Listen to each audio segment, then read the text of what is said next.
On en vient à une chronique qui nous permet un peu de rêver et on en a bien besoin en ces périodes troublées. Levez la tête, regardez les étoiles, voilà qui fait un bien fou au moral. C'est pourquoi on reçoit chaque matin le président du CNES. Bonjour Jean-Yves Le Gall. Bonjour. Ce matin, vous allez nous parler d'une mission pleine d'embûches mais qui fait rêver, en tout cas qui me fait rêver, marcher sur Mars.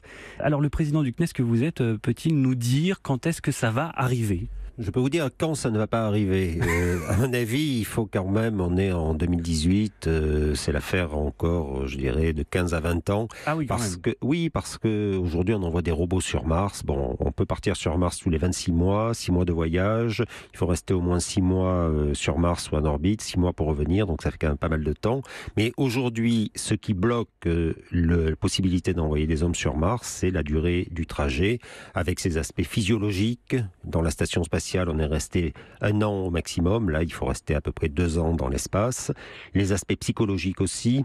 J'ai reçu récemment une photo prise par InSight que nous avons lancée le 5 mai, qui est déjà à 5 millions de kilomètres de la Terre, où tout est noir. On voit 2 petits points lumineux, la Terre et la Lune à côté. Donc ça montre que quand même c'est un peu difficile. Un peu Mais angoissant. on y travaille. Et une fois arrivé à proximité de la planète rouge, j'imagine, Jean-Yves Le Gall, que c'est là que le plus dur commence. C'est là que le plus dur commence. Il faut faire une entrée atmosphérique, il faut descendre, il faut se poser. Ensuite, il faut y passer du temps, il faut remonter.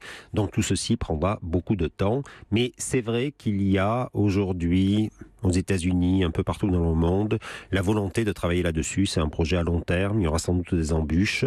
Mais à un horizon d'une 20aine d'années, on peut penser que ça pourrait se faire.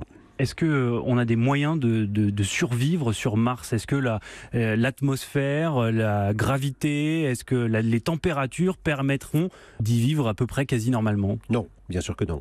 Le parallèle qui est fait quand on dit qu'on va coloniser Mars, c'est quelque chose avec lequel je ne suis pas d'accord. On a colonisé l'Amérique parce que quand on partait en Amérique, eh bien, il y avait quelques semaines pour traverser l'océan, mais ensuite vous arrivez en Amérique, d'abord vous pouviez respirer.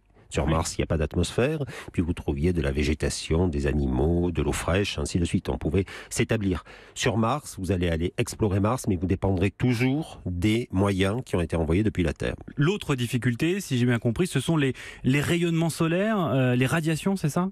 Les radiations, bon, ça aussi, ça se règle, c'est des questions technologiques, il faut avoir des vaisseaux qui sont suffisamment blindés, mais enfin, tout ceci montre que quand même, ce n'est pas pour demain. Il y a une société qui s'appelle SpaceX et qui dit « je veux coloniser Mars ». Est-ce que c'est un scénario crédible selon vous ? Ce n'est pas un scénario crédible avec le calendrier qui est donné. Bon, cela dit, c'est vrai qu'aux États-Unis, il y a un certain nombre de sociétés qui, dans le domaine spatial, brûlent un peu les étapes. Mais là, quand même, on voit bien qu'on a des barrières physiologiques, psychologiques, et que donc il faudra du temps.